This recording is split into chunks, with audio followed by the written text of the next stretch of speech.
कि अब आपके पास वो ग्राउंड है कि जिसके ग्राउंड पर आप बोल सकते हैं कि अब तो मामला कोर्ट में है, अब मैं कोर्ट के सामने पेश होऊंगा और कोर्ट के सामने पेश होगा, मैं ईडी के सामने पेश नहीं होऊंगा, क्योंकि ईडी के सामने पेश होने का डर जो इस वक्त सता रहा है इस वक्त अरविंद केजरीवाल को या पार्टी को, ये है कि ईडी गिरफ्तार कर सकती है। छठी बार क्या ईडी गिरफ्तार कर सकती है। बहाना दिया गया अरविंद केजरीवाल की तरफ से? देखिए अभी तक तो ईडी के संबंध में वैधता को लेकर उन्होंने दिया ना कि उनकी वैधता को लेकर सवाल उठा रहे हैं, कोर्ट के फैसले का और कोर्ट में मामला है, कोर्ट में है, तो यही बात उन्होंने बताई होगी कि जो पूछताछ के लिए बोल रहे हैं, लेकिन क्योंकि मामला कोर्ट में है, कोर्ट में उनकी अगले महीने पेशी होनी है, तो इसी वजह से उन्होंने ये इस ग्राउंड पर ईडी के सामने पेश नहीं हुए, क्योंकि ईडी के सामने पेश नहीं हुए तो मामला तो फिर से कोर्ट में जाएगा ना, और कोर्ट में ऑलरेडी मामला है कि राहुल गांधी माफ कीजिएगा अरविंद केजरीवाल जो है वो ईडी के समन को नहीं मान रहे हैं या ईडी के समन के तहत वो पेश नहीं हो रहे हैं। लेकिन कब तक कैसे भागेंगे? जवाब तो मुझे लगता है 16 तारीख बहुत अहम रहने वाला है, क्योंकि अगर आप कोर्ट की टिप्पणी देखें, राउज एवेन्यू कोर्ट में जो टिप्पणी की गई है यहाँ पर जज की ओर से, जज का तो ये कहना है कि अगर संवैधानिक पद पर बैठा हुआ इतना प्रमुख व्यक्ति वो अगर ईडी के समन को नहीं मान रहा है, उस कानून को पालन नहीं कर रहा है, तो ऐसे में जो मैसेज किया जाएगा आम लोगों के अंदर, जो अगर उनके पास ईडी का समन जाता है या फिर इसी तरह से किसी संस्थान की ओर से कानून के तहत कोई कार्रवाई होती है, तो जब संवैधानिक पद पर बैठा इतना बड़ा व्यक्ति अगर नहीं मान रहा कानून को, तो वैसे में उन लोगों से तो आप उम्मीद ही नहीं कर सकते। तरीके से कानून का मजाक उड़ाया जा रहा है। आम लोग जो हैं उनसे आप कोई उम्मीद ही नहीं कर सकते हैं ऐसे में। तो जाहिर सी बात है कि इस वक्त जो अरविंद केजरीवाल को डर है कि जिस तरह से उनके सहयोगी, चाहे वो मनीष सिसोदिया हो या फिर संजय सिंह हो, उनको ईडी ने पूछताछ के लिए बुलाया, पूछताछ हुई और कुछ पूछताछ के बाद उनका गिरफ्तारी हो गई।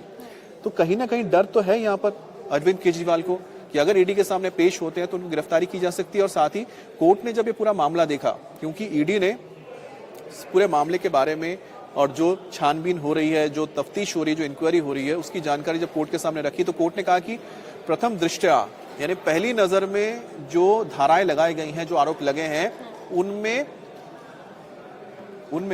क्रेडिबिलिटी नजर आती है। क्रेडिबिलिटी का मतलब ये होता है कि कहीं ना कहीं उनमें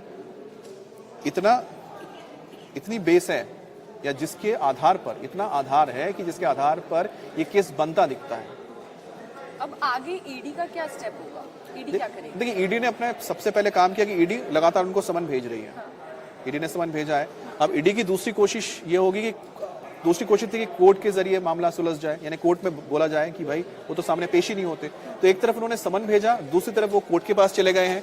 अब कोर्ट में जब मामला गया है, कोर्ट में सुनवाई हो रही है, कोर्ट में जब अरविंद केजरीवाल अपना पक्ष रखेंगे, अगर उन्होंने अपनी दलील इस लिहाज से दे दी कि हाँ जो उनको समन भेजे जा रहे हैं वो वैध नहीं है, कानूनी रूप से अगर वैधता नहीं है, तो ऐसे में अगर राहत मिलती है तो फिर एक बात होती है। अगर वैधता नहीं मिलती है तो फिर कोर्ट भी उनको बोलेगा कि आप ईडी के सामने पेश हो। तब भी अगर पेश नहीं होते तो ऐसे में कोर्ट से वारंट तक जारी हो सकता है। आम आदमी पार्टी ने इसे असंवैधानिक करार देते हुए कहा है अमित की लगातार समन जारी करने के बजाय ईडी को अदालत के फैसले का इंतजार करना चाहिए। बार बार वो यही कह रहे हैं कि अदालत के फैसले का इंतजार कीजिए। छठी बार समन भेजा जा चुका है और आज भी अरविंद केजरीवाल पेश नहीं हुए।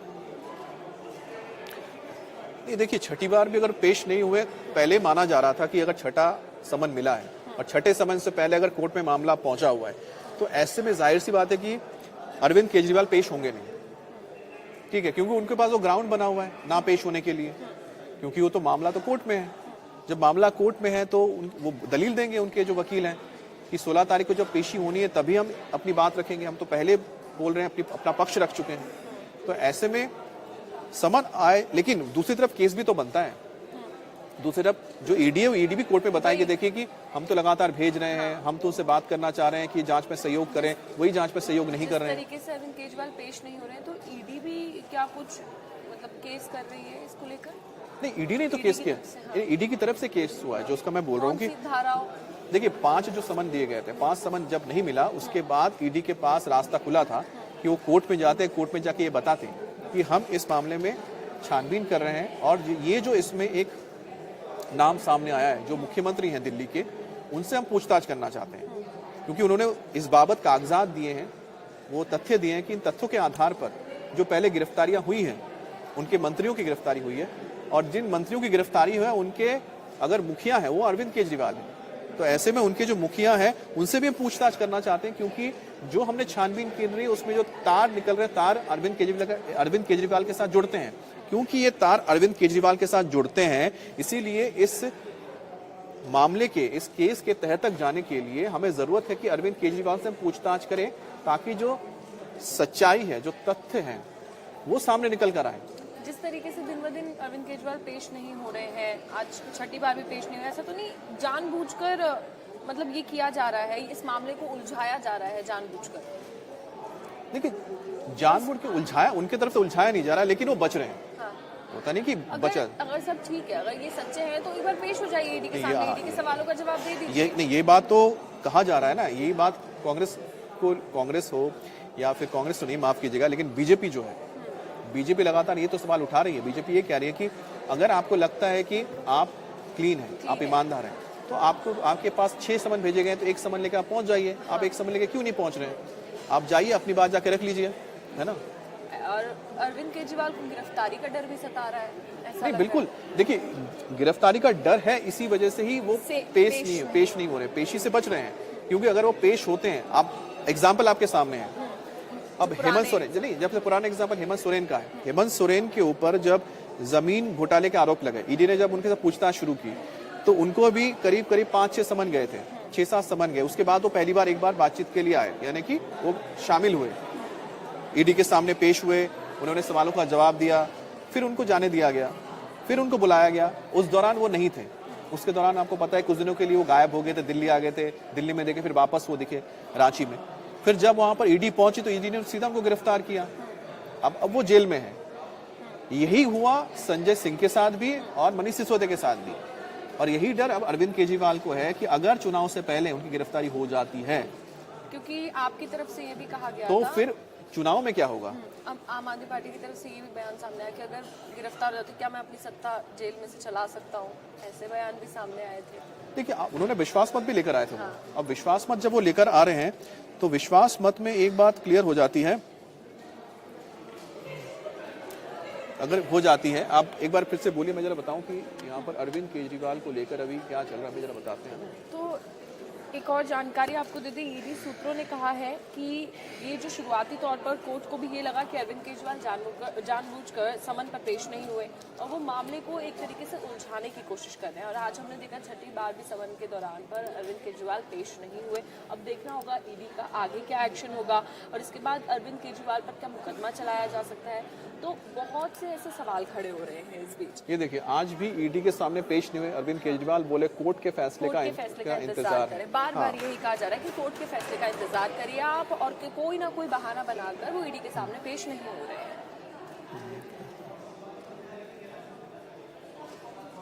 क्या है, पढ़िए इसको।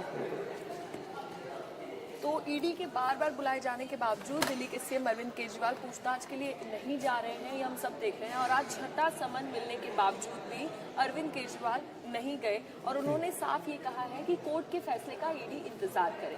अब देखना होगा आगे क्या होगा। एक बार ट्विटर पर भी देख लेते हैं कि इसके बाद कोई प्रतिक्रियाएं सामने आई हैं कि नहीं। अरविंद केजरीवाल देखिए, अगर ट्रेंड तो नहीं कर रहे फिलहाल,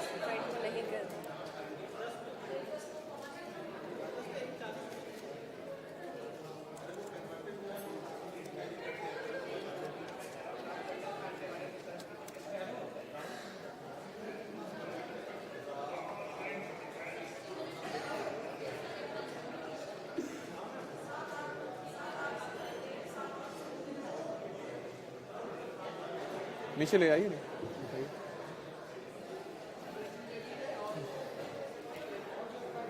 स्क्रॉल स्क्रॉल स्क्रॉल स्क्रॉल,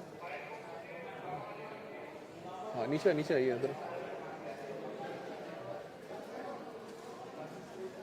17 फरवरी का है ये। मुझे लगता है अरविंद केजरीवाल के एक बार ट्विटर अकाउंट पे जाइए, ट्विटर अकाउंट पे।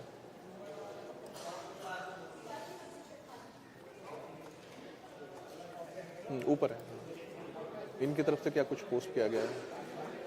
27 मिनट पहले दिल्ली में 10 लाख से ज़्यादा लोग पानी के ज़्यादा बिल आए हैं, इन्हें ठीक करने की हम योजना लाए, ये लोग उसे भी लागू करने नहीं दे रहे हैं।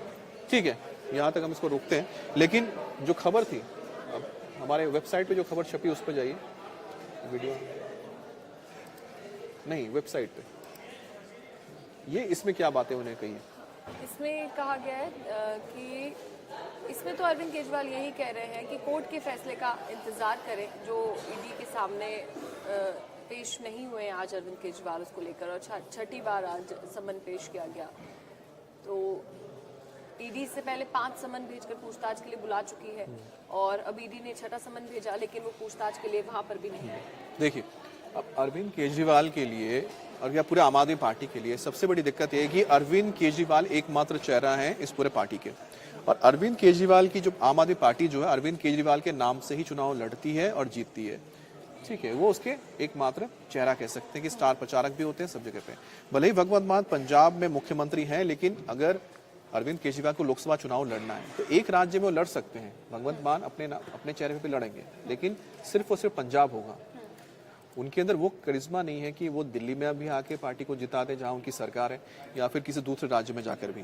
तो बहरहाल इसलिए अरविंद केजरीवाल अगर जेल चले जाते हैं, इसमें पार्टी के लिए लोकसभा में पकड़ बनाना या फिर अपने आप को पांव जमाना बड़ा मुश्किल हो जाएगा, क्योंकि प्रचार पूरी तरह से प्रभावित हो जाएगा। उसके बाद लगातार बीजेपी जो आरोप लगा रही है आम आदमी पार्टी पे, एक तरफ वो कहते हैं कि हम सबसे कट्टर ईमानदार हैं, वहीं बीजेपी इसको सबसे भ्रष्ट पार्टी के तौर पर सबसे भ्रष्ट पार्टी कहती है। तो इसीलिए इस वक्त अरविंद केजरीवाल के लिए जेल से दूर रहना बहुत जरूरी है। भ्रष्टाचार सामने आया, मनीष सिसोदिया को आप लीजिए, मनीष सिसोदिया का जाना, जेल जाना, ठीक है, थोड़ा इधर आ जाओ। मनीष सिसोदिया का जेल जाना कहीं ना कहीं पार्टी के लिए एक बहुत बड़ा आप कह सकते हैं सदमा भी है, झटका भी था, क्योंकि डिप्टी सीएम के साथ साथ वो अरविंद केजरीवाल के सबसे पुराने साथियों में से एक है। उसके बाद जो एक और जो मुखर चेहरा था, जो लगातार आम आदमी पार्टी के साथ साथ जो आम आदमी पार्टी का विपक्ष के साथ जो एक चेहरा नजर आता था, वो 2 चेहरे थे। एक हो गए संजय सिंह, दूसरे हो गए राघव चड्ढा। अब राघव चड्ढा को अब देखिए, राघव चड्ढा लाइमलाइट में बहुत कम है, बहुत कम नजर आ रहे हैं राघव चड्ढा। इसका क्या कारण है? क्यों, कहीं ना कहीं इस सभी के नाम इसमें हैं। एक समय पे आई थी खबर, राघव चड्ढा भी इसमें शामिल है, मतलब उनको लेकर भी काफी ट्वीट्स हुए। आप देखिए उसमें एक बार नेट पे आप सर्च करेंगे तो आपको राघव चड्ढा को लेकर मिलेगा। लेकिन मेरा ये कहना है कि अरविंद केजरीवाल के लिए इस वक्त सबसे ज्यादा आम आदमी पार्टी के लिए जरूरी है कि अरविंद केजरीवाल अगर जेल जाते हैं तो ऐसे में पार्टी के लिए पूरा का पूरा जो ये 2024 का जो लोकसभा है वो पूरी तरह से कह सकते हैं कि उनके लिए स्वीप हो जाएगा, खत्म हो जाएगा। मतलब उनको एक होता नहीं कि झाड़ू चल जाएगा उनके ऊपर, क्योंकि अरविंद केजरीवाल एकमात्र चेहरा है जो लोगों को अट्रैक्ट करते हैं और पार्टी को उन्होंने रखा हुआ है। अब जब उन्होंने विधानसभा में विश्वास मत लेकर आए तो उसकी सबसे बड़ी वजह एक थी कि उनके जहन में था कि अगर उनकी गिरफ्तारी होती है तो उसके बाद क्या होगा, क्या विधायक टूटेंगे या विधायक रहेंगे। उससे पहले विश्वास मत लाके देखा गया और साथ ही साथ एक मैसेज दिया गया जनता को, उनके वोटर्स को, कि हम ये बता रहे हैं कि नहीं, हमारी पार्टी इंटैक्ट है, लोग हमारे साथ है। साथ ही उन्होंने उठाया कि हमारे विधायकों को तोड़ने की कोशिश की गई थी, लेकिन हमारे विधायक नहीं टूटे। ये भी एक नैरेटिव गढ़ने की कोशिश हुई है।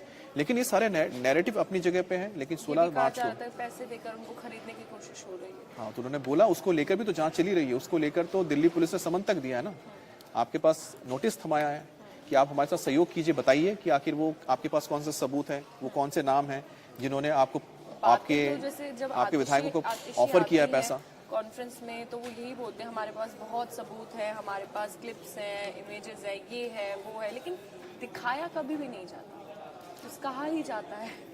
देखिए, बहुत इजी आसान रहता है कि चीजों को लेकर आप एक नैरेटिव बनाएं। देखिए, है तो राजनीति ना, राजनेता है, राजनीति कर रहे हैं, जहां पर आरोप लगाए जाएंगे लेकिन आरोप सिद्ध नहीं किए जाएंगे। लेकिन आरोप लगाने पर आरोप सिद्ध करना बहुत जरूरी है, क्योंकि नहीं तो फिर आप सिर्फ एक नैरेटिव बना रहे हैं चुनाव को देखते हुए। लेकिन चुनाव में नैरेटिव, आपकी नैरेटिव चल गई तो आपका फायदा। कौन कितनी अच्छी नैरेटिव है, कौन कितना स्ट्रॉन्ग नैरेटिव बनाता है, वोटर्स के बीच वही सबसे चीजें मायने रखती हैं। ईडी के क्या आरोप है? ईडी के क्या आरोप? नहीं, ईडी के आरोप देखिए, आबकारी घोटाला पहले समझिए क्या है। देखिए, दिल्ली में आबकारी घोटाला अगर हुआ क्या हुआ, ये कि दिल्ली में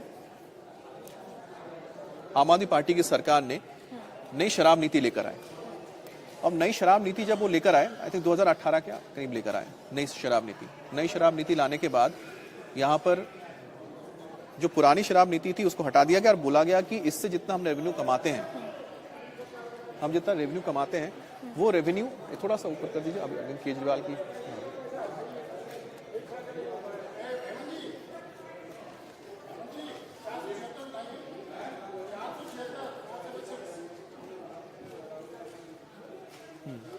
कुछ और आया अगर पढ़िए। अभी कोई लेटेस्ट ऐसा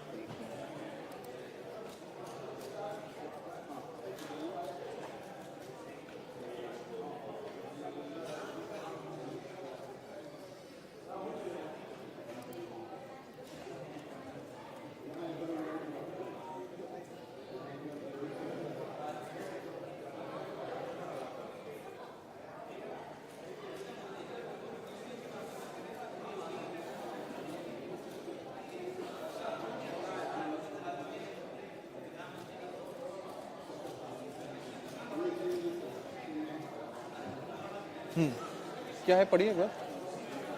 ये जो भी अरविंद केजरीवाल ने आज वहां पर कहा है उसको लेकर है। अरविंद केजरीवाल ने एक और बात विधानसभा में कही कि 40% लोग गलत बिलों का शिकार हो रहे हैं।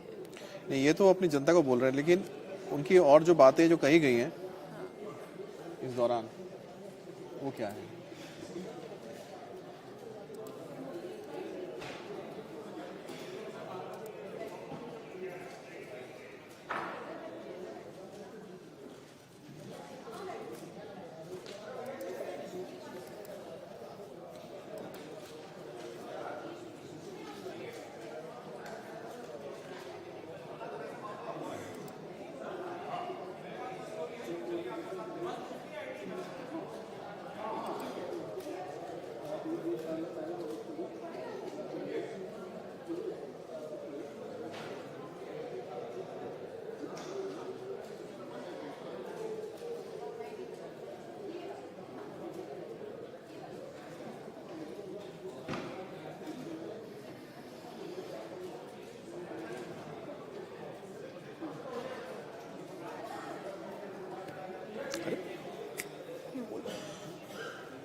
जो हम बात कर रहे थे कि अरविंद केजरीवाल ने, देखिए क्या क्या लिखी है उन्होंने चीजें। अरविंद केजरीवाल को लेकर हम जो बात कर रहे थे, तो अरविंद केजरीवाल को लेकर तो अब लिकर पॉलिसी क्या है, लिकर पॉलिसी 2020-21 में आई। 2020-21 में जब नई लिकर पॉलिसी लेकर आई गई पूजा, तब ये कहा गया था कि इससे सरकार क्या करेगी, जो सरकार अब तक जो शराब की दुकानें चलाती थी वो अब सरकार उससे हट जाएगी। अब पूरी तरह से ये जो शराब बेचने का काम वो प्राइवेट कंपनी को दे दिया जाएगा। अब इसकी वजह क्यों दी गई? इसकी वजह दी गई कि इससे हम बहुत ज्यादा रेवेन्यू कमाएंगे, सरकार हट जाएगी और सारा का सारा जो ठेका है वो प्राइवेट कंपनीज को दे दिया जाएगा। प्राइवेट कंपनीज ही सारे लिकर शॉप चलाएंगी और पूरी तरह से वो इसकी देखरेख करेंगे और हट जाएंगे इसमें से। और यहां तक हुआ कि अब ऐसा वक्त आया कि जब रात को 3 बजे तक, आप सोचिए कि रात को 3, यहाँ तक कि होम डिलीवरी शुरू हो गई शराब की। पहली बार हुआ कि आपके घर में होम डिलीवरी होने लगी और जो दुकान शराब हो रही थी। हाँ, अच्छा, आपके घरों में भी होम डिलीवरी प्लस रात के 3 बजे तक शराब की दुकानें खुली रहेंगी ताकि सेल्स को बढ़ावा दिया जा सके। और अगर इसकी जगह ये होता कि मेडिकल की सुविधाओं को ज्यादा बढ़ावा दिया जाता, रात के 3 बजे तक आपको सर्विस दी जाएगी फ्री। खैर नहीं, वो दवा नहीं, ये दवा और दारू वाली बात नहीं है कि दवा और दारू साथ में एक साथ खुली रहे। लेकिन उसके बाद अब सरकार की ओर से कहा गया कि हम जो नई पॉलिसी लेकर आ रहे हैं उसमें हमने 27% ज्यादा गेन किया और हमारे जो रेवेन्यू है उसमें भी इजाफा हुआ। अब ये दावे किए गए, लेकिन उसके बाद क्या हुआ कि ये जो पूरा मामला है उसके बाद दिल्ली पुलिस के इकोनॉमिक ऑफेंस विंग तक पहुंचा और उसके साथ ही दिल्ली के जो लेफ्टिनेंट गवर्नर है उन्होंने भी इस मामले में जांच के आदेश दिए।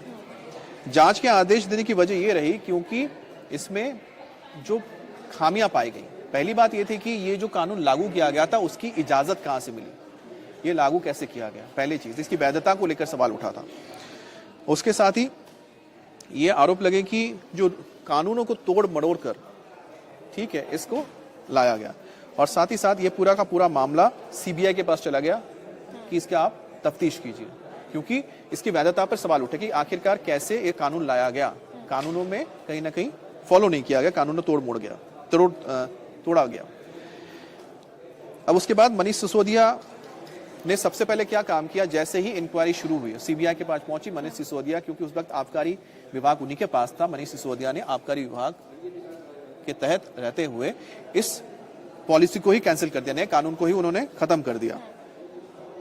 ठीक है, और साथ ही साथ उन्होंने कहा कि लेकिन अमित, अगर इतने मतलब अरविंद केजरीवाल जो इतने बड़े नेता हैं वो कानून का पालन नहीं कर रहे, तो ऐसे आम लोगों पर कैसा प्रभाव पड़ेगा? वो इससे क्या सीखेंगे? ये भी तो थोड़ा देखना चाहिए ना अरविंद केजरीवाल को। एक बार जाकर पेश हो जाइए, एक बार उनके सवालों का सामना कर लीजिए। नहीं, ये पॉलिटिक्स है ना, क्यों वो जाएंगे जब उनको पता है, उनको डर है कि अगर पार्टी को डर है क्योंकि गिरफ्तारी हो सकती है। डर है ऐसा कहा तो नहीं है ना कि नहीं, वो तो नहीं, वो तो कह रहे हैं। नहीं, डर नहीं कह रहे हैं। तभी हो रहा है, या तो कुछ किया होगा ऐसा। अब देखिए उनके जितने पार्टी के लीडर्स हैं वो तो ये बयान दे रहे हैं ना कि क्योंकि अरविंद केजरीवाल को गिरफ्तार करने वाले हैं, इसी वजह से लगातार समन भेजा जा रहा है कि वो ईडी के सामने पेश हो। यही वजह बताई जा रही है।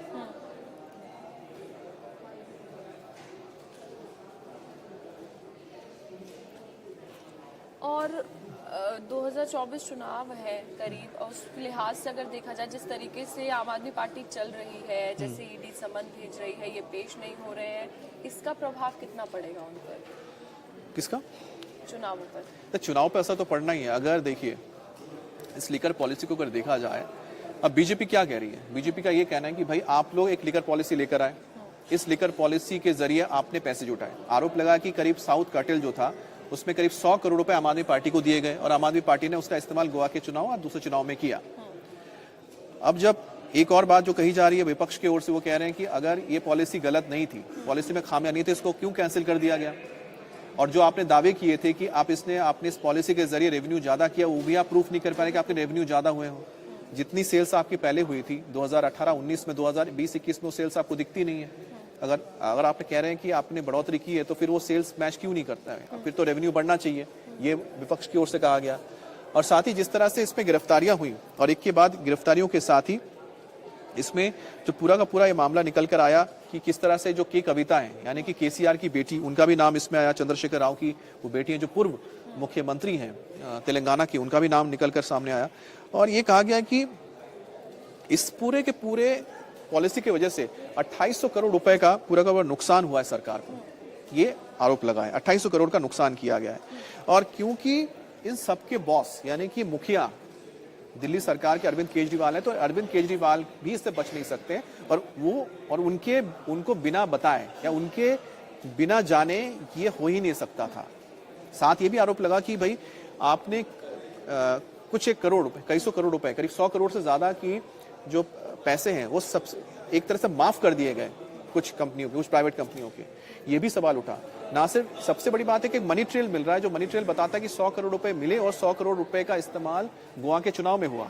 ये एक सबसे बड़ा पॉइंट है जिसको लगातार उठाया गया। और दूसरी बात है कि अगर ये गलत नहीं था कानून, तो उसको क्यों आनन फानन में फिर से रद्द कर दिया गया?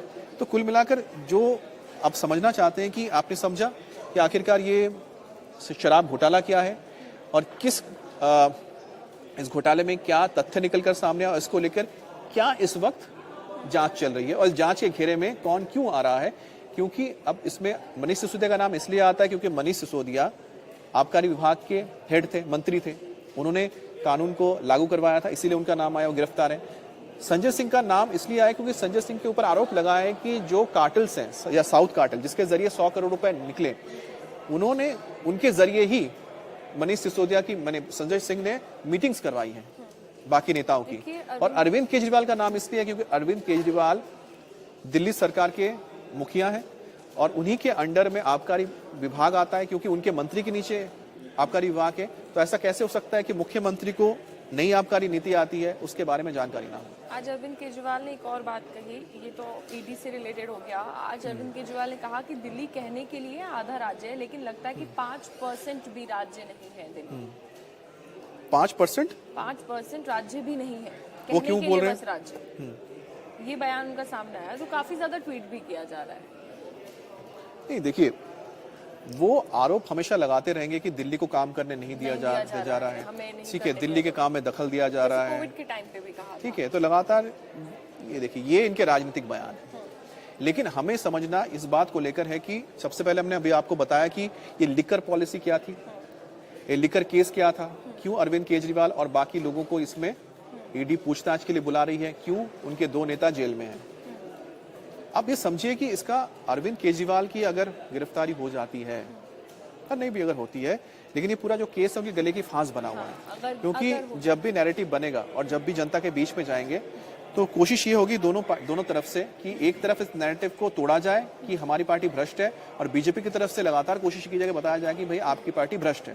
देखिए, एक और बड़ी खबर चल रही है, इसको भी ऐड कर लेते हैं। कमलनाथ से जुड़ी हुई, कमलनाथ समर्थक है मेरे बीजेपी में नहीं जाना चाहते, इसका जिक्र हम कर चुके हैं, हमने इस पर चर्चा हाँ। की थी, हमने बताया था कि कमलनाथ बीजेपी में नहीं जाएंगे। नहीं, कमलनाथ नहीं जाएंगे, और साथ ही बताया था कि राहुल गांधी ने कमलनाथ से बातचीत की थी और बातचीत करके कहा जा रहा है कि नकुलनाथ मतलब इंटरेस्टेड लग रहे हैं बीजेपी में जाने के लिए।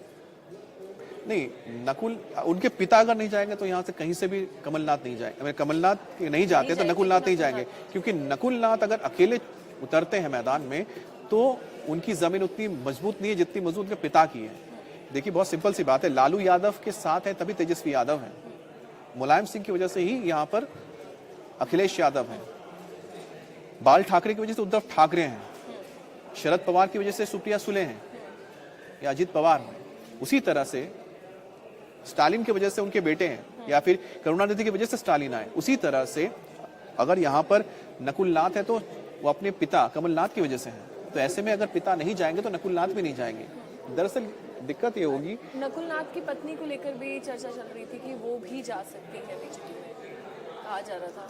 देखिए, अब बात यह है कि नकुलनाथ को एक बात क्लियर लगता है कि भविष्य क्या है। अगर मैं लोकसभा में जीत भी जाता हूं, क्या हम कभी सत्ता में आ पाएंगे, क्या सरकार में आ पाएंगे? अगर आज हम आगे की राजनीति सोचते हैं, आने वाले 10 साल की, 15 साल की, तो आज से 10 से 15 साल की राजनीति में देखा जाए तो क्या भविष्य है कांग्रेस का। यही वजह है कि कई सारे जो युवा लीडर हैं, युवा नेता हैं या कई नेता हैं, वो कांग्रेस का दामन छोड़कर वो बीजेपी के साथ आ रहे हैं। काफी नेता, ठीक है, तो ये बात कहीं ना कहीं नकुलनाथ को समझ में आती होगी, लेकिन कमलनाथ के लिए बड़ा मुश्किल है कि वो पार्टी छोड़कर जाए, या फिर यूं कहें कि क्या बीजेपी कितनी इच्छुक है कि कमलनाथ उनके साथ आए, भले उनके बेटे आ जाए। अभी मुलाकात भी हुई थी, शायद दिल्ली आए थे जब कमलनाथ, तो वहां पर मतलब उस दौरान क्या हुआ जब वो दिल्ली पहुंचे? देखिए, दिल्ली में आए थे, दिल्ली में तो पहले उनकी एक मेजरली मुलाकात तो हुई थी सोनिया गांधी से, जब पहले आए थे, जब उन्होंने राज्यसभा सीट के लिए अपना नाम देने के लिए कहा था। नाराजगी दूर तो नहीं कर ली गई? नहीं, नाराजगी नहीं होगी, लेकिन कोशिश हुई होगी, शायद डील नहीं बनी होगी बीजेपी के साथ, या दो वो चाहते तो उनको नहीं मिल रहा है। कांग्रेस के साथ नाराजगी, और देखिए दोनों में ना, कांग्रेस के साथ ये हुई, कांग्रेस को एक दबाव बना, सभी नेताओं ने बात की और कहीं ना कहीं एक रास्ता निकला होगा, ठीक है अगर आपकी नाराजगी की हम दूर करते हैं, उसमें क्या डील हुई है धीरे धीरे बात पता लगेगी। लेकिन कुल मिलाकर देखा जाए तो इस वक्त बीजेपी के लिए क्या फायदा होता है? बीजेपी के लिए अगर कमलनाथ आते तो जैसा मैंने कहा कि छिंदवाड़ा का इलाका है और छिंदवाड़ा के आसपास के जो इलाके हैं, जिन 10 से 15 सीट या 15 से 20 सीटों का जो एक आप कह सकते हैं कि 10-15 सीटें हैं विधानसभा की, और लोकसभा की देखी जाए तो कुछ एक सीटें जो आएंगी 2 से 3 सीटें, वहां पर कहीं ना कहीं बीजेपी की पकड़ मजबूत हो जाती, क्योंकि छिंदवाड़ा तो आ ही जाता, उसके आसपास के इलाके भी आ जाते हैं। कांग्रेस के लिए नुकसान होता कि उनका बुंदेलखंड के बाद जो आपका भिंड मुरैना का जो इलाका पड़ता है, ठीक है, चंबल का जो इलाका पड़ता है, जहां पर ज्योतिरादित्य सिंधिया बहुत ही मजबूत है, वो इलाका जिस तरह से कांग्रेस के पकड़ से निकला, उसी तरह से ये इलाका भी, छिंदवाड़ा का इलाका भी निकल जाता। देखिए, अभी भी कांग्रेस के सूत्र कह रहे हैं कि कमलनाथ बीजेपी में नहीं जाएंगे। अगर मान लीजिए 0.5% भी अगर बीजेपी में कमलनाथ जाते तो बीजेपी को कितना फायदा होता? मैंने जैसा आपको बताया ना, फायदा उसका छिंदवाड़ा है। छिंदवाड़ा के कांग्रेस के लिए नेगेटिव पॉइंट कितना बड़ा होगा? कांग्रेस के लिए जैसे मैंने आपको बताया, नहीं, कांग्रेस के लिए डेफिनेटली झटका देखिए कई लिहाज से होता है। एक तो मैंने बताया कि एक इलाका आपके पकड़ से निकल जाना, और जिसका खामियाजा आप आने वाले चुनाव में भुगतते रहेंगे। जैसे कि चंबल का इलाका था, चंबल के इलाके में ज्योतिरादित्य सिंधिया की पकड़ थी, उनके आने के बाद उस इलाके में कांग्रेस की पकड़ कमजोर हुई, और वही वजह रही कि उस इलाके में इस बार जो चुनाव हुए 2023 में, उसमें बीजेपी ने ज्यादा सीटें गेन की, तभी बीजेपी ने इतना जबरदस्त, आप सोचिए 20 साल से पार्टी है, 20 साल के बाद अगर चुनाव में जा रहे हैं, आप बम्पर जीत हासिल करके आ रहे हैं।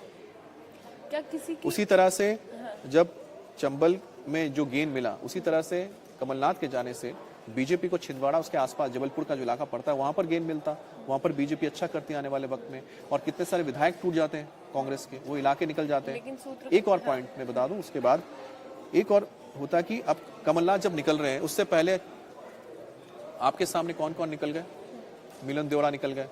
जब यात्रा की शुरुआत हुई थी मिलन देवड़ा निकल गए, उसके बाद बाबा सिद्दीकी निकल गए आपके पार्टी से, बड़ा नाम अशोक चव्हाण निकल गए। अब जब आपकी न्याय यात्रा पहुंच रही है मध्य प्रदेश में, उससे पहले कमलनाथ अगर पार्टी छोड़ देते इतने बड़े नाम, तो एक बार फिर से झटका लगता। आपके पूर्व मुख्यमंत्री, पूर्व प्रदेश के पार्टी अध्यक्ष, पूर्व केंद्रीय मंत्री, इंदिरा गांधी के तीसरे बेटे, तो कांग्रेस का इतना बड़ा नाम अगर कांग्रेस छोड़ देता है और उसके बाद न्याय यात्रा घुस रही है, आज सामने आपके लोकसभा चुनाव है, तो राहुल गांधी के इमेज के साथ साथ, उनकी यात्रा की इमेज के साथ साथ पूरे के पूरे पार्टी को भी डैमेज होता।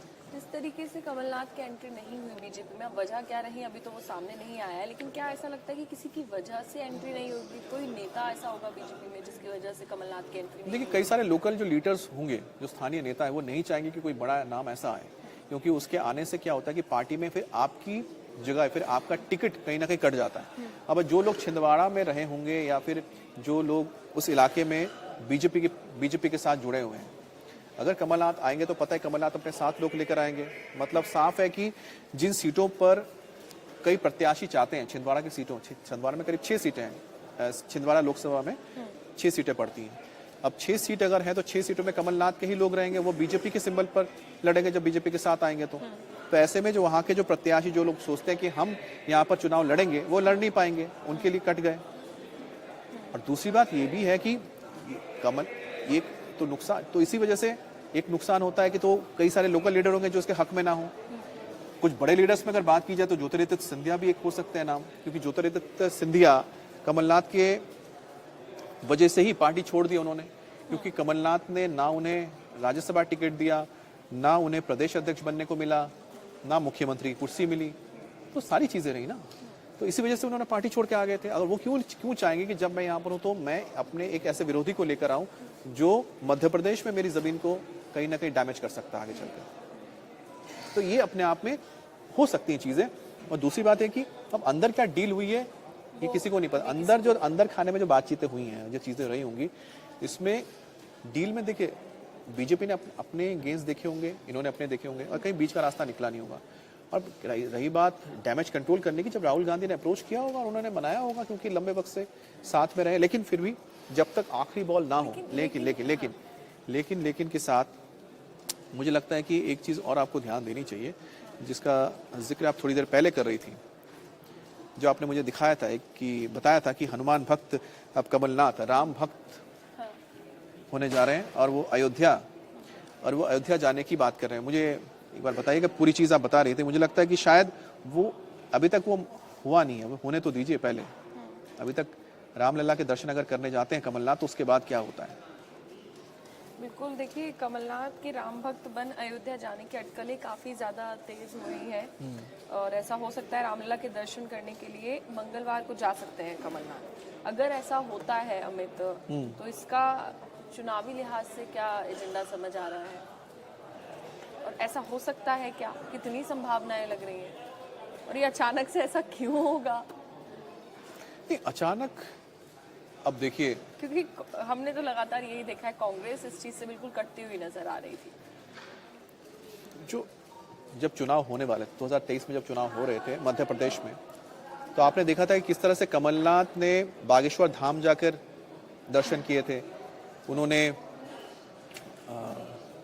धीरेन्द्र शास्त्री, बागेश्वर धाम के पीठाधीश्वर, उनका दरबार लगाया था छिंदवाड़ा में। उनके बेटे कमलनाथ सब उनसे मुलाकात करने पहुंचे थे, उनके दरबार में गए थे। उन्होंने भगवान हनुमान की मूर्ति लगवाई थी 101 फुट ऊंची, हाँ, लगाई थी। तो ये जो सब सारी चीजें हो रही थी, तो कहीं ना कहीं उनको ये लगा था कि शायद जो जनता है वो हिंदुत्व के खिलाफ जो पार्टियां बोलते हैं उनके साथ नहीं जाएगी, इसीलिए उन्होंने कोशिश की थी कि वो उनकी हिंदुत्व वाली छवि लेकर दिखाएं।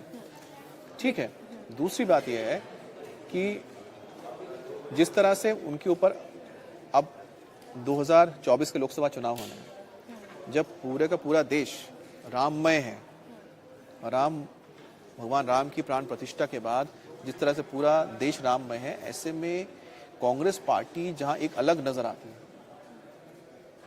अरविंद केजरीवाल भी दर्शन करके आ गए, जबकि अरविंद केजरीवाल की अगर आपने बहुत सारे बयान सुने होंगे जिसमें वो कह रहे थे कि उनकी नानी, शायद नानी या दादी ने कहा था, ग्रैंड मदर ने, कि मैं तो ये चाहती हूँ कि वहाँ पर कुछ अस्पताल या कुछ बन जाए। कैसे हो सकता है कि जहाँ पर मस्जिद था उसे तोड़ के वहाँ पर मंदिर बने, मेरे राम कैसी जगह पे आएंगे? इस तरह के बयान आए। उसके बाद वो खुद सपरिवार जाकर राम मंदिर में दर्शन कर रहे हैं। तो जब अरविंद केजरीवाल ने समझ लिया कि अभी ऐसे हालात है कि आप राम के विरोध करके, राम मंदिर का विरोध करके आप जनता के बीच नहीं जा सकते, तो शायद ये बात कमलनाथ या उनके बेटे को भी समझ में आती है कि अगर उनकी पार्टी इसी तरह की सोच रही तो ऐसे आने वाले वक्त में उनकी राजनीति क्या होगी और क्या वो आगे कर पाएंगे। देखिए, विधानसभा चुनाव के दौरान तमाम कांग्रेसी दिग्गजों ने विरोध किया और वो विरोध बाबा बागेश्वर का किया गया, लेकिन उसके बाद भी कमलनाथ विरोध करते हुए नजर नहीं आया और कमलनाथ ने देखिए कथा करवाई। तो ये कितना बड़ा पॉइंट था। कांग्रेस उनकी तो कोशिश थी ना, क्योंकि वो टक्कर ले रहे थे, क्योंकि हिंदुत्व का ऐसा मुद्दा था। और आपको याद होगा जिस दौरान 2023 में ये कैंपेन चल रहा था, उसी दौरान कांग्रेस पार्टी के घटक दल, उनके गठबंधन के दल डीएमके के नेता उदयनिधि, जो स्टालिन के बेटे हैं, उन्होंने क्या बयान दिया था सनातनियों को लेकर कि सनातनियों तो मलेरिया के मच्छर की तरह है जिनको मार देना चाहिए। ये बयान आया था उदयनिधि की ओर से, जो स्टालिन के बेटे हैं और वो कांग्रेस के घटक दल है। इस तरह के बयान डैमेज करते हैं।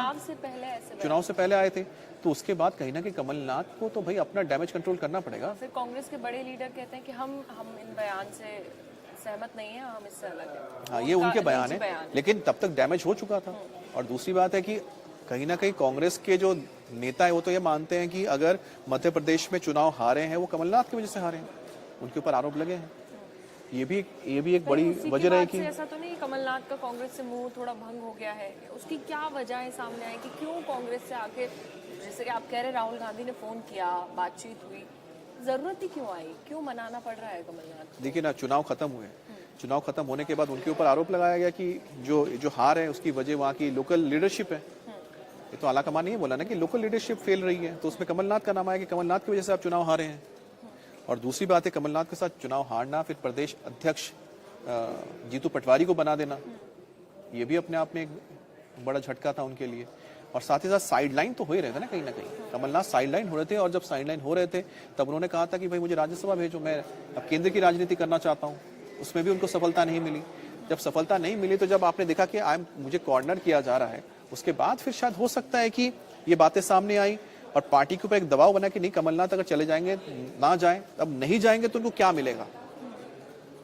जब बातचीत हुई होगी, हो सकता है कुछ दिनों के अंदर ये बात निकल कर आए सामने कि अगर वो कांग्रेस में ठहर रहे हैं तो क्या उनको मिला, और अगर वो नहीं ठहर रहे हैं तो जहां जा रहे हैं उनको वहां पर क्या मिला, ये कुछ दिनों में बहुत क्लियर हो जाएगा। तो ये अरविंद केजरीवाल, और अरविंद केजरीवाल को हम लेके बात कर रहे थे, फिर से लौटते अरविंद केजरीवाल की जो बात हो रही थी। पूजा एक बार फिर से, अरविंद केजरीवाल की अगर हम बात कर रहे हैं पूजा, तो अरविंद केजरीवाल का आप सोचिए कि अरविंद केजरीवाल अगर जेल, इस मामले में देखिए, इस मामले में अरविंद केजरीवाल की पेशी तो होगी, और क्योंकि देखिए वो फैसला कोर्ट का भले हो, लेकिन कोर्ट की जो टिप्पणियां हैं वो देखनी चाहिए।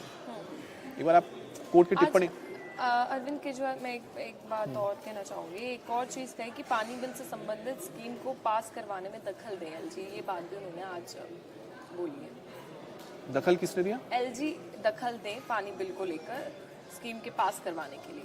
देखिए ये तो चलता रहेगा कि वो एलजी के खिलाफ वो बातचीत करते रहेंगे। वो कहीं ना कहीं बताने की कोशिश करेंगे हम तो आपके लिए स्कीम लेकर आ रहे हैं, लेकिन क्या हो रहा है कि केंद्र सरकार नहीं होनी चाहिए, एलजी अड़ंगा लगा रहे हैं। तो कई सारे मामलों में बोल देते हैं कि भाई एलजी हम तो चाहते हैं, लेकिन एलजी अड़ंगा लगा रहे हैं, लेकिन वो अपनी जगह पे है। लेकिन अरविंद केजरीवाल को लेकर राउज एवेन्यू कोर्ट ने क्या टिप्पणी दी थी वो आप निकालिए, कोर्ट की जो टिप्पणी है उसको पढ़िए, क्योंकि उसकी टिप्पणी को जब आप पढ़ेंगे तब आप बहुत क्लियर हो जाएगा कि आखिरकार अरविंद केजरीवाल को डर किस बात का लग रहा है।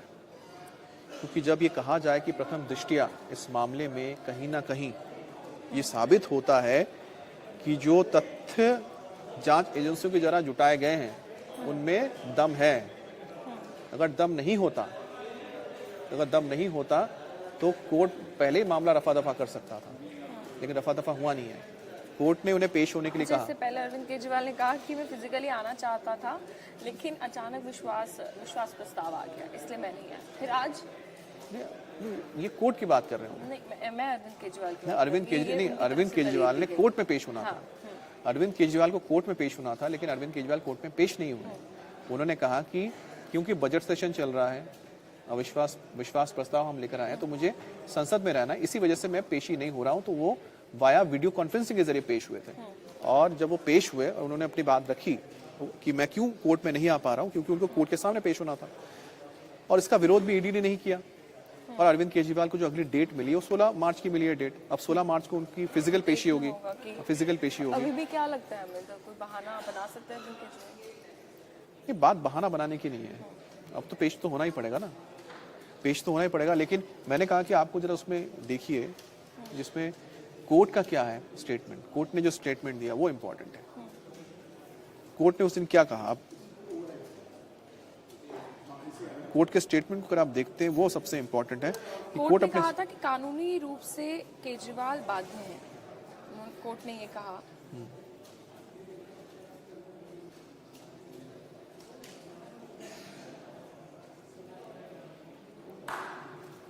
चलिए पूजा, अब हम अगली खबर की ओर बढ़ते हैं, क्योंकि यहाँ पर देखिए सौंदेश खाली का जिक्र कर लेते हैं। ये भी एक इम्पॉर्टेंट खबर है, क्योंकि अरविंद केजरीवाल को लेकर हमने बात तो कर ली है, और अरविंद केजरीवाल को 16 तारीख को पेशी होनी पड़ेगी, देखना होगा। हाँ, पेश होना होगा। और अगर वो पेश नहीं होते हैं तो फिर मान के चलिए कि वारंट जारी करने की पूरी संभावना है, कोर्ट वारंट जारी कर सकती है। और जैसा मैंने बताया कि कोर्ट ने जो संज्ञान लिया था इस पूरे मामले में, कोर्ट ने जिस तरह से कहा था कि इसमें केस बनता दिखता है, केस में दम है, ऐसे में पूछताछ के लिए उनको बैठना पड़ेगा। और अगर अरविंद केजरीवाल पूछताछ के लिए जाते हैं तो उनको जो डर सता रहा है गिरफ्तार होने का, क्योंकि उनके दो पहले एक लीडर मंत्री और दूसरे उनके एक बड़े लीडर दोनों जेल में जा चुके इसी मामले में। और यही वजह है कि अरविंद केजरीवाल को डर सता रहा है कि अगर ऐसा होता है तो फिर क्या, फिर उनके लिए, उनकी पार्टी के लिए बड़ी दिक्कत हो जाएगी। ऐसे में ना सिर्फ दिल्ली बल्कि पंजाब भले ना दिल्ली जैसे इलाके में और बाकी दूसरे जो राज्य हैं वहाँ पर पार्टी को काफी नुकसान उठाना पड़ेगा। हालांकि अगर गिरफ्तारी होती है तो ऐसे में वो अपने आप क्रूसेडर भी बता सकते हैं कि मैं सही हूं, लेकिन मुझे गलत साबित किया गया है, मुझे गलत ढंग से मुझे फंसाया गया है, मुझे जेल में भेजा गया क्योंकि मुझसे डर रही है सरकार। तो हम बात कर रहे थे अब सौंदेश खाली की ना, ये सौंदेश खाली में क्या हालात हैं। तो आपको बता दें सौंदेश खाली को लेकर सबसे बड़ी खबर इस वक्त यही है कि जो NCWA यानी कि नेशनल वुमेन कमीशन की जो हेड है, चेयरपर्सन है, वो आज संदेश खाली जा रही हैं।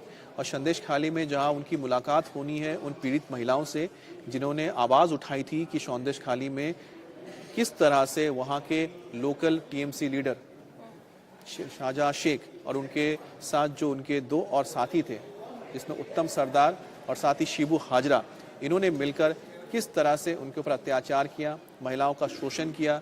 आप सोचिए कि महिलाएं जब ये कहती हूँ आकर कि हमारे घर के बाहर जो ये नेता हैं ये आते थे, इनके लोग आते थे, धमकाते थे, दरवाजे खटखटाते थे, रात को उनके साथ जाने के लिए मजबूर करते थे, और पार्टी ऑफिस में ले जाकर जो सुंदर महिलाएं होती थी, जो सुंदर लड़कियां हैं, उनको तलाशा जाता था, उनके घर जाया जाता था, उनको अपने साथ जबरन ले जाया जाता था और पार्टी ऑफिस में रखा जाता था, उनके साथ मनमानी की जाती थी और धमकी दी जाती थी कि वो कहीं रिपोर्ट ना करें। महिलाओं ने शाहजहां शेख और उनके समर्थकों पर अत्याचार करने, यौन उत्पीड़न करने और जमीन कब्जाने जैसे गंभीर आरोप लगाए हैं, और काफी ज्यादा आरोप लगाए गए हैं। यहाँ की महिलाएं पिछले कुछ दिनों से अमित TMC नेता शाहजहां शेख और उसके सहयोगियों के अत्याचार के खिलाफ लगातार मोर्चा खोले हुए हैं और ये आरोप लगाए गए हैं। तो महिलाएं, ये पीड़ित महिलाएं इंसाफ की मांग कर रही हैं लगातार। हाँ, पीड़ित महिलाएं मांग कर रही हैं। इस बीच ममता बनर्जी देखिए क्या, ममता बनर्जी ने तो साफ कहा है कि ममता बनर्जी इस मामले में कह रही हैं कि ये जो पूरा का पूरा मामला है ये विरोधी पार्टी, खासतौर पर कह रहे हैं कि बीजेपी का रचा हुआ षड्यंत्र है। उनका ये कहना है कि जो महिलाएं हैं ये षड्यंत्र के तहत आरोप लगा रही हैं, और वो सौंदेश खाली जो जगह है वो RSS का अड्डा है। और दूसरी बात वो ये भी कह रही है कि इस पूरे मामले में तो जानबूझ के तुल दिया जा रहा है, और उसका कहना है कि इसमें तो हमने संज्ञान लेके हमने पुलिस को कहा कि इस पे आप कार्रवाई कीजिए, हमारे पास आके किसी भी महिला ने तो कंप्लेन नहीं किया था। अब कंप्लेन नहीं किया था तो जो महिलाएं थे वो मीडिया के सामने आई, वो डरी हुई थी। उनका ये कहना है कि हम डरे हुए थे।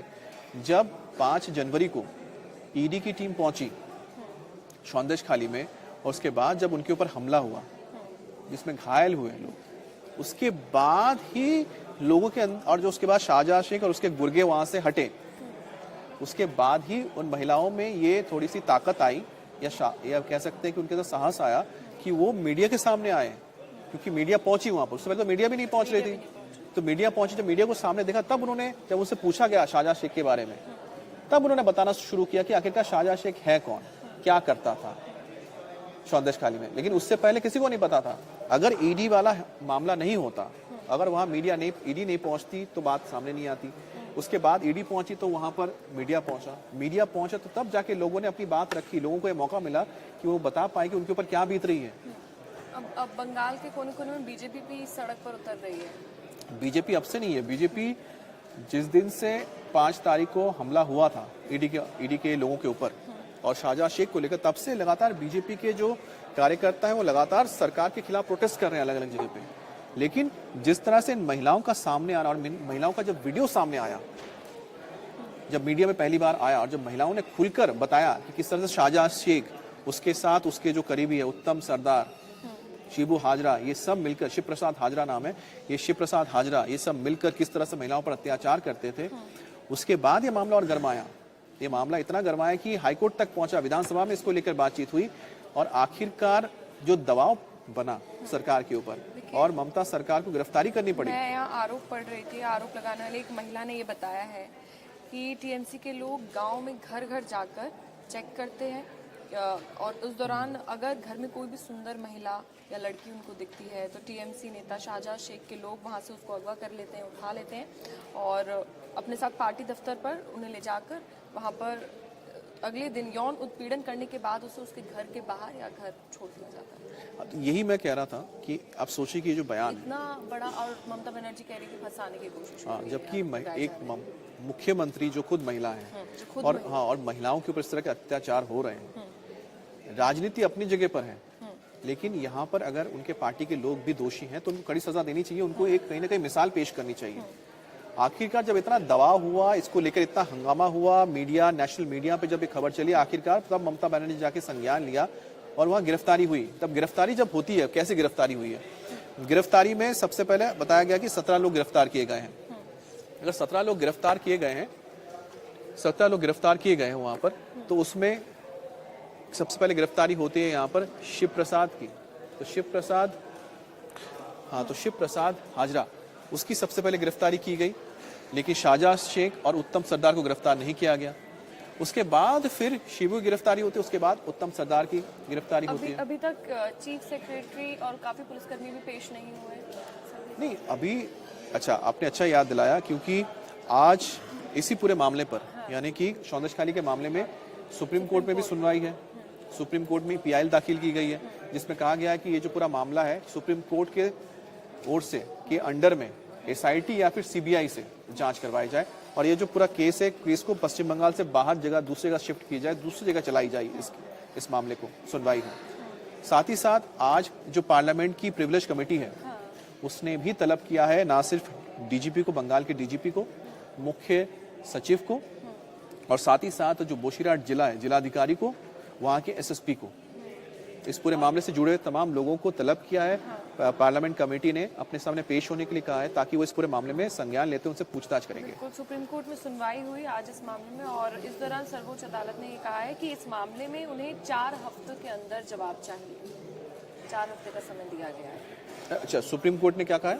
सुप्रीम कोर्ट ने इस मामले में उन्हें 4 हफ्ते के अंदर जवाब चाहिए। 4 हफ्ते मतलब हो गया कि 1 महीना, 1 महीने के अंदर जवाब मांगा है केंद्र से या कि इसमें सिर्फ राज्य सरकार से मांगा गया है?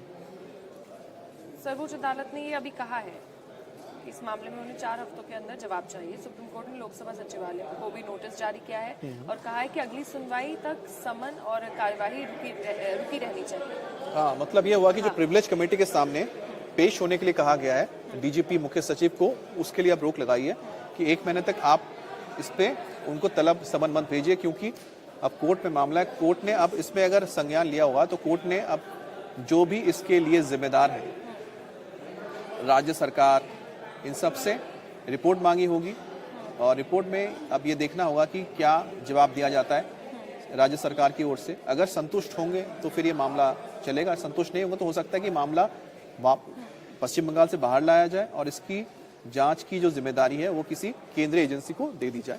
तो ये मामला अब इसमें क्लियर हो काफी जाएगा। दिनों से बीजेपी और पुलिस में भी झड़प वहां पर हो रही है, क्योंकि अब वहां पर बीजेपी के भी लोग काफी ज्यादा मैदान पर उतर गए हैं। नहीं, जाहिर सी बात है कि आप सोचिए ना कि चुनाव का माहौल है, चुनाव का वक्त है। चुनाव के इस वक्त में अगर विरोधी पार्टी को मौका मिलता है कि वहां पर जो सत्तारूढ़ पार्टी है उसके नेता के ऊपर इस तरह के गंभीर आरोप लग रहे हों और ऐसे आरोप जो कि पार्टी के छवि को, पार्टी के इमेज को डैमेज करता हो, तार तार करता हो, तो ऐसे में विरोधी पार्टियां क्यों नहीं करेंगी। और इन चुनावों में सौंदर्य खाली का मुद्दा आप देखिएगा जोरों शोरों से उठाया जाएगा, क्योंकि ये बैठे बैठाए बीजेपी के हाथ में एक ऐसा आप कह सकते हैं कि पत्ता लग गया है जो बीजेपी के लिए चुनाव में काम करेगा। कि एक महिला मुख्यमंत्री राज्य में है, एक पार्टी जिसकी मुखिया महिला है, उस पार्टी के नेता, उस राज्य के नेता, उस राज्य में महिलाएं सुरक्षित नहीं है। वो महिलाओं के लिए आवाज नहीं उठा रही, ऊपर से ये कह रही हैं कि गलत आरोप लगाए जा रहे हैं। गलत आरोप लगाए जा रहे हो वो गई ग्राउंड लेवल पर गई, उन्हें पता मुख्यमंत्री नहीं गई है। मुख्यमंत्री ने अपने कुछ लोगों को भेजा था। अब देखो वहां पर गया कौन कौन है। पार्टी के कुछ नेता गए, जो सरकारी वहां पर अमला है, सरकारी अधिकारी वहां पर गए ताकि उस वहां पर जांच की जा सके। वहां पर एक एसटीएफ की टीम गई थी, एसटीएफ के जो मुखिया हैं वो गई हैं, अधिकारी, पुलिस अधिकारी गई, उन्होंने लोगों से बातचीत की थी। तो इस तरह से अलग अलग जो अधिकारी और बाकी सब वहां पर जाके उन्होंने जायजा लिया है, लोगों से बात की, महिलाओं से बात की है। लेकिन अब देखते हैं केंद्र की ओर से यहाँ पर सबसे बड़ी बात है, केंद्र की ओर से यहाँ पर जो अनुसूचित जाति आयोग के मेंबर्स है वो पहुंचे। आज एनसीडब्ल्यू यानी कि नेशनल कमीशन ऑफ वुमेन, महिला आयोग की चेयरपर्सन वहां पहुंच रही है। वो भी आज डीजीपी से मुलाकात करेंगी, तमाम अधिकारियों से मुलाकात करेंगी और उनसे लेंगी, फीडबैक लेंगी कि आखिरकार क्या हुआ है। लेकिन कुल मिलाकर ये हुआ कि शाहजहां शेख जो एक मुख्य नाम है वो अभी तक गिरफ्तार नहीं हुआ है, उसकी गिरफ्तारी नहीं हुई है। इतने दबाव के बाद शिबू हाजरा की गिरफ्तारी होती है, उत्तम सरदार की गिरफ्तारी होती है। शाहजहां शेख जो एक मुख्य आरोपी है, जिसके ऊपर वो करीब 550 करोड़ का जो राशन घोटाला है उसमें भी उसका नाम आता है, वो अभी तक फरार चल रहा है। और सबसे बड़ी बात है कि पुलिस के ऊपर सवाल उठेंगे कि कैसे एक व्यक्ति जो कि टीएमसी का एक नेता है, बड़ा नेता है, उस इलाके से गायब हो जाता है, जिसके ऊपर इतने गंभीर आरोप है, अभी तक पुलिस को नहीं पकड़ पाई है। देखो अमित, एक और आज बड़ी खबर ये है किसानों को लेकर। तो किसानों को लेकर तो मुझे लगता है कि 2 दिन में अभी वो सोच कर बताएंगे फिलहाल इसको लेकर, किसानों को मंजूर है एमएसपी पर प्रस्ताव की नहीं, वो 2 दिन का उन्होंने समय मांगा है। देखिए, अब जैसे कि मैं दैनिक आप भी कुछ अखबार लीजिए तो मैं पढ़ूं कि आखिरकार आज के अखबारों में किसान आंदोलन को लेकर बहुत क्या कहा गया है। 2 दिन का समय मांग हाँ, रहे किसान हैं नेता बोले कि समाधान निकला तो ठीक, वरना आज दिल्ली कूच करेंगे। ठीक है, ये इनका कहना है। अच्छा, अब दिल्ली कूच करेंगे, लेकिन हैरानी की तो बात यह है कि उनके जो बड़े नेता है उन्होंने क्या कहा है। उनका तो ये कहना है कि अच्छा, दिल्ली चंडीगढ़ रूट कमर्शियल वाहनों के लिए पानीपत में डाइवर्ट कर दिया गया है ताकि जो कमर्शियल व्हीकल्स है वो निकल सके, उसकी वजह से बहुत दिक्कत हो रही है। लेकिन किसानों को अगर देखिए, दालों और कपास समेत कुछ कृषि उपज पर 5 साल तक एमएसपी, ये सरकार ने सबसे बड़ा एक उनके सामने ऑफर दिया है। इस ऑफर के तहत तो चौथी जो वार्ता है इसलिए अहम हो जाती है कि अगर इस पर बात बन जाती है, इस मुद्दे पर, तो ऐसे में क्लियर हो जाएगा कि आखिरकार ये आंदोलन चलेगा या फिर नहीं चलेगा।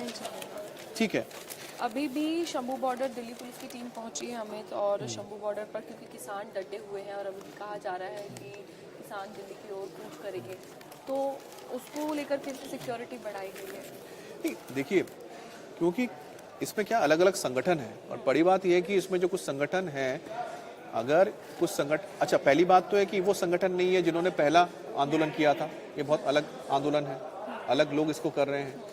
दूसरी बात है, इसकी अगुवाई करने वाले 2 चेहरे सामने आ रहे हैं, इसके पीछे भी कुछ लोग हैं।